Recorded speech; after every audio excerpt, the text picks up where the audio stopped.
অসম সাহিত্য সভাৰ 2025-27 বৰ্ষৰ নৱৰণী বৈঠক আৰু প্ৰথম কাৰ্যনিৰ্বাহৰ অন্তত বসন্ত গোস্বামীৰ সংবাদমেল। অসমীয়া মাধ্যমৰ বিদ্যালয়ত প্ৰশিক্ষণপ্ৰাপ্ত ইংৰাজী বিষয় শিক্ষক নিযুক্তি দিব লাগে। লগতে ইংৰাজী সলসলীয়াকৈ ক'ব পৰা পাঠ্যক্ৰম প্ৰস্তুত কৰিব লাগে। প্ৰশাসনীয় ভাষা প্ৰচলনৰ কাৰণে আইনখনৰ 3য় ছেদৰ যথাৰ্থ কাৰ্যকৰণীকৰণৰ বাবে বিভাগবোৰৰ পৰা প্ৰতিবেদন বিচাৰিব লাগে। 3তৰপীয়া ৰাজ্য ভাষা প্ৰয়োগ কোষ গঠন কৰিব লাগে। কেন্দ্ৰ জিলা সমজিলা পৰ্যায়ত গঠিত কোষসমূহত প্ৰশাসনীয় ভাষা প্ৰয়োগ নিশ্চিত কৰিব লাগে। অসমত অসমীয়া যুৱক যুৱতীৰ চাকৰিৰ নিশ্চয়তা কোনো বহিৰাগতই যাতে অসমত চাকৰি লাভ নকৰে তাক লৈ গুৰুত্ব দিব লাগে। 2025 বৰ্ষত চৰকাৰে গ্ৰন্থবৰ্ষ হিচাপে পালন কৰিব লাগে। অসমীয়া মাধ্যমত ছাত্ৰ ছাত্ৰী কমি যোৱাৰ কাৰণ বিচাৰিবৰ বাবে বিদ্যায়তনিক পৰিষদ গঠন কৰিবলৈ আহ্বান। মহাপুৰুষ শ্ৰীমন্ত শংকৰদেৱৰ ৰচনাৱলী ইংৰাজী আৰু হিন্দী সংস্কৰণ প্ৰকাশ। প্ৰতিখন মহাবিদ্যালয় বিশ্ববিদ্যালয়ত সাহিত্য সভাৰ গোট গঠন কৰিব লাগে। নৱপ্ৰজন্মক সাহিত্য সভামুখী কৰিবলৈ এই চিন্তা। ডিমাপুৰ আৰু কহিমাত অৱস্থিত সাহিত্য সভাৰ ভূমিত অসম ভৱন নিৰ্মাণ কৰিবলৈ চৰকাৰে পত্ৰ প্ৰেৰণ। এতিয়াৰে পৰা সভাৰ সকলো বিত্তীয় লেনদেন অনলাইন যোগে কৰা হ'ব।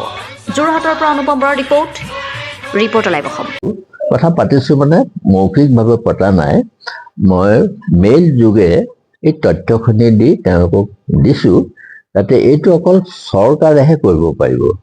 চৰকাৰে যদি এই কামটো কৰি তেওঁলোকৰ অসম হাউচ কৰক তাত, আৰু ওপৰত 2টা ফ্লেট অসম সাহিত্য সভাক দি দিয়ক। এইটোত এগ্ৰী কৰি চৰকাৰৰ লগত যোগাযোগ কৰা হৈছে।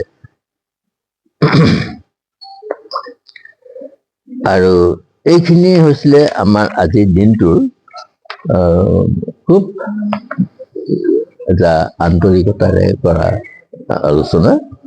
আৰু শেষৰ কথাটো হৈছে কি, অসমত অসমীয়া ভাষাটো এতিয়া যেনেকৈ বিপৰ্যয়ৰ সন্মুখীন হৈছে, অন্যান্য মাতৃভাষাবিলাকো বৰ বিপৰ্যয়ৰ সন্মুখীন হৈছে।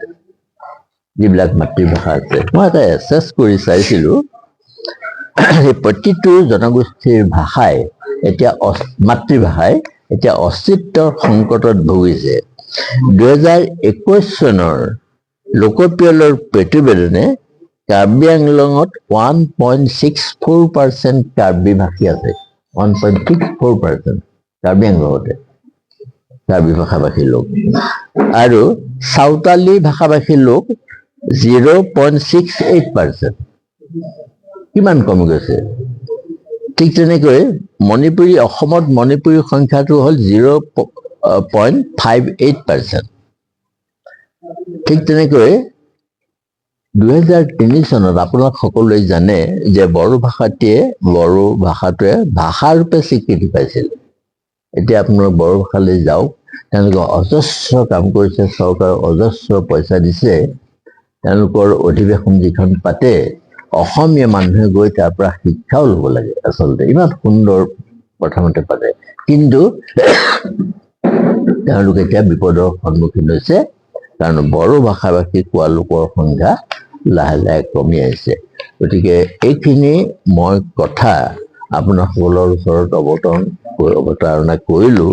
এইকাৰণেই কৰিলোঁ যে আমি সকলোৱে এটা কথাই ভাবোঁ যে অসম সাহিত্য সভাই পূৰ্বৰ গৰিমা যাতে ঘূৰি আহে, আৰু অসম সাহিত্য সভাৰ আজি শদিয়াৰ পৰা ধুবুৰীলৈকে আমাৰ ওপৰত যি গভীৰ আস্থা অসমৰ জনতাই ৰাখিছে, সেই আস্থাক সন্মান জনাই আমি কেউজনে প্ৰতিজ্ঞাবদ্ধ যে ভৱিষ্যত অসম সাহিত্য সভাৰ এতিয়া উজ্জ্বল গতিৰে আগবাঢ়ি যাব পাৰিব।